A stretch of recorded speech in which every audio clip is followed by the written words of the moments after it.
Good afternoon. I'm going to first speak about links between the NYPD, racial profiling, and Israeli occupation practices. This trip occurs in the midst of one of the most historic debates about racial justice and police brutality our city has ever engaged in the wake of murders of unarmed black civilians by New York police.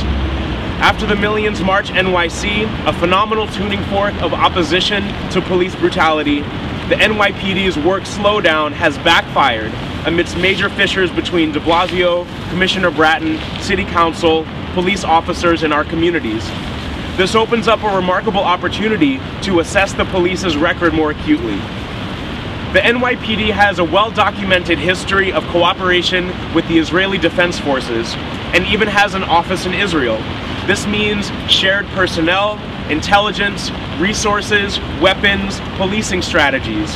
How can self-defined progressives on the City Council who denounce racial profiling and militarized policing in New York City then support the forces that help to foster these abuses in Israel and Palestine? How can they hold up their hands and say Black Lives Matter and then turn around and say Palestinian lives don't? The NYPD and Israeli police continue to racially profile and harass Black and Arab communities.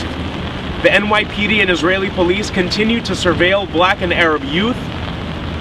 This will only worsen with a special relationship that is being created here.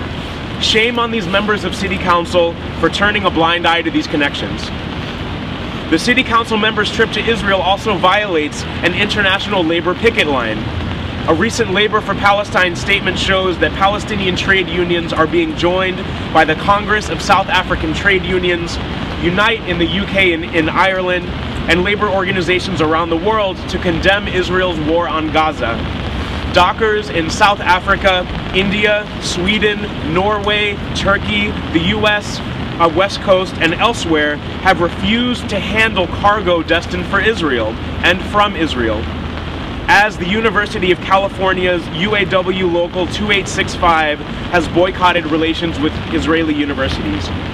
At a time when social justice is as crucial to labor as any other contract demand, New York working people are disgusted that its City Council members can rub elbows with the State of Israel, a state that segregates its workforce, pays salaries along ethnic and religious identity lines, and keeps its labor force subdued by violence and imprisonment.